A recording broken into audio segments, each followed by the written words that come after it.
what's up? It's Sifu Cuddle, and in this Kung Fu combo, we're doing some snake style. So feed your snakes, get them ready, and let's get to work. Actually, before we do get out there, I want to mention a couple of things about snake Kung Fu in Choy Li Fut. So snake style is internal and external. It's a mixture of the two, really. So the best way to find that balance is to practice at both extremes. Practice slow with focused movement, using the entire body, really focus on that. Practice fast, looking for that relaxed, lightning power, and then practice both together and find that balance for you. Now, another thing that you can do, because snake style is actually very difficult to perform and make beautiful and effective at the same time. So what I suggest is look for people that do it really well. So find the videos on YouTube, look at what they do, try to analyze on how they do it, why they do their timing like that, and also look at application as well. It tends to help understand where you can slow things down if you're doing like a grab or a block, and then when you want to go fast because you're striking out.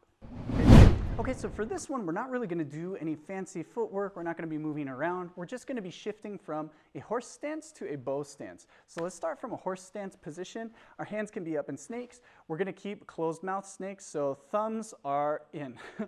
Now, articulation should be done at the wrist and the elbow. So loosen up, make it nice and soft here, okay?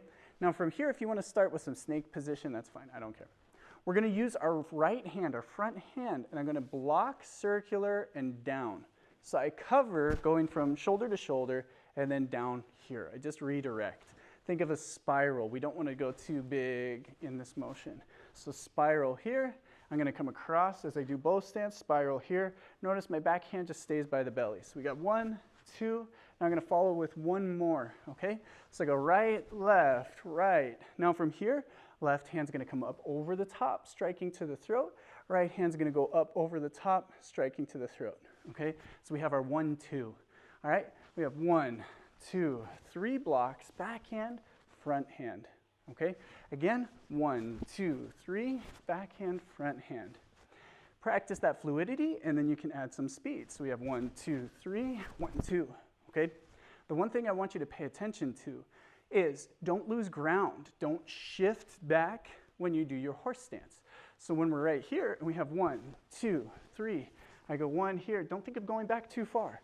People tend to lean back on this one. You want to think of keeping that extension forward towards your opponent. So 1, 2, 3, 1, 2. Okay, so there you have it. Now, this I would actually consider a more practical snake style technique just based on it's easy to learn and employ.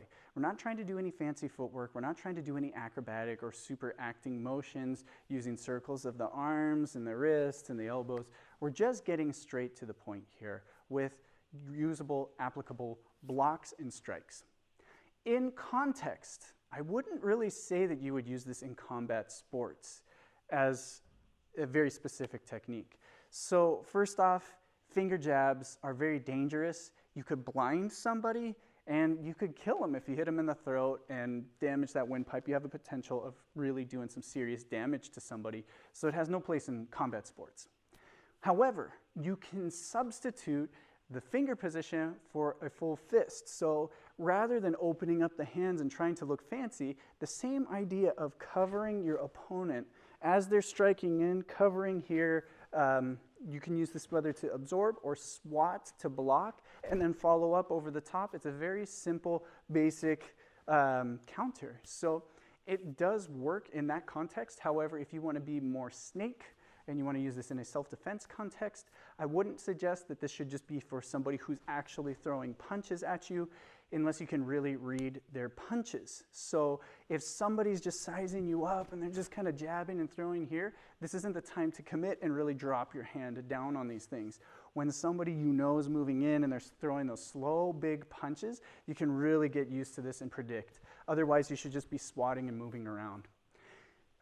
You can also use this if somebody's just trying to like move forward and like grab at you. They have no fight training. Then that's when you're just gonna like cover those hands, boom, poke them, and get on with it. Okay. But the last thing I do want to mention, as far as how you use it in context, it's also very important that a finger jab or a finger strike is something that you always want to follow up.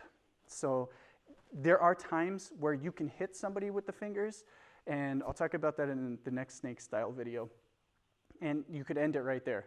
But most times, you're just going to be blinding them or stunning them for a second. So you're going to have to follow up with something else. So practice this, add a little bit more if you really want to focus on using these in a fight style or self-defense application. So really, take the time, figure out where you're at when you get these strikes in and what you need to do to completely dispose of your opponent, make sure they're away from you so you can get to safety, you have your end game figured out.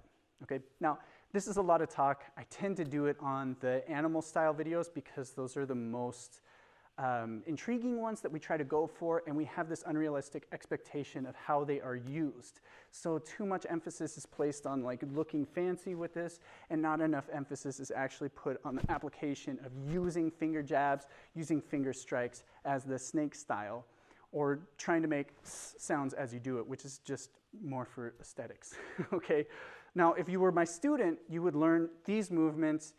We would start working on some focus training, snake using the fingers. We're going to work with softer pads. We're going to work on accuracy. And then we're going to start employing them in progressively more difficult and more live and freestyle drills. So in the beginning, it's a little more rigid. I punch, you block, you counter. And then we're going to work into, you have to find the right punch to block and then counter, or if I just go for a grab, or if I block yours, what do you do from there? So it becomes almost sparring, more freestyle, but it's still a controlled drill. And that's something I like to do to refine your technique, to get the most out of your body movement, that potential. You want to make it very efficient, and that comes through all this training. So I know it's a lot of talk, but I do have to mention it because, again, like I said, animals have a special place in my heart.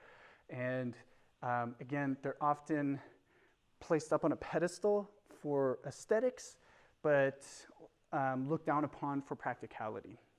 I will also add, you cannot really do an animal style by itself. Think of these as add-ons to your root style. You need to know how to punch. You need to know how to kick. You cannot just rely on looking fancy and pokes with your fingers.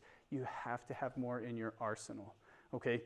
So, if you like this video, like button, subscribe, all that stuff. I'll see you guys later. Bye.